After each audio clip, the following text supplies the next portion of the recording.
First में एक ऐसी तारीख जिसने भारत के मैप को हमेशा के लिए बदल दिया। एक तरफ गुजराती अस्मिता की आवाज और दूसरी तरफ मराठी पहचान की मांग। सड़कों पर प्रोटेस्ट्स, लोगों की भावनाएं और एक नए फ्यूचर का सपना।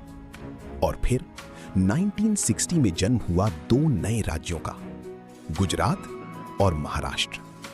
आजादी के बाद इंडिया अपने आप को ऑर्गेनाइज कर रहा था। उस वक्त एक बड़ा स्टेट था, बॉम्बे स्टेट। इस स्टेट में गुजराती और मराठी स्पीकिंग रीजन्स दोनों शामिल थे। लेकिन धीरे धीरे लैंग्वेज और आइडेंटिटी को लेकर डिमांड्स बढ़ने लगी। गुजराती लोग चाहते थे एक अलग गुजरात और मराठी लोग एक अलग महाराष्ट्र।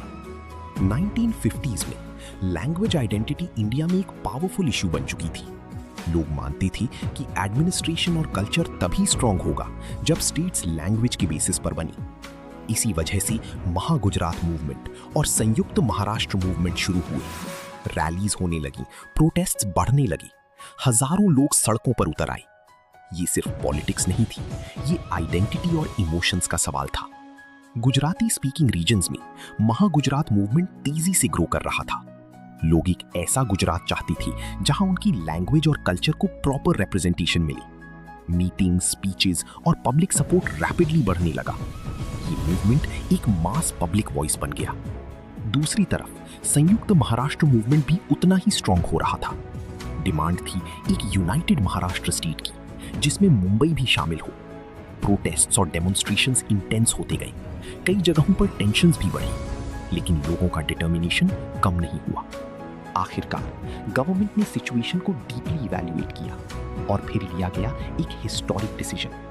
बॉम्बे स्टेट को डिवाइड करके दो नई स्टेट्स बनाई जाएंगी, गुजरात और महाराष्ट्र।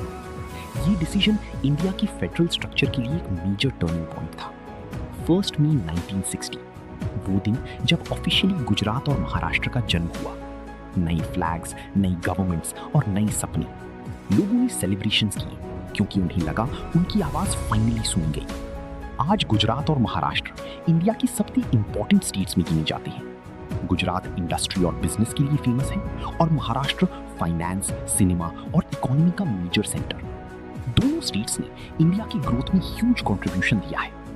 फर्स्ट में सिर्फ एक डेट नहीं, ये एक रिमाइंडर है कि डेमोक्रेसी में आवाज की कितनी इंपॉर्टेंस होती है।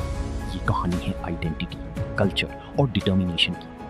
ऐसी ही पावरफुल हिस्टोरिकल स्टोरीज के लिए चैनल को सब्सक्राइब जरूर करें, क्योंकि अगला टॉपिक और भी ज्यादा इंटरेस्टिंग होने वाला है।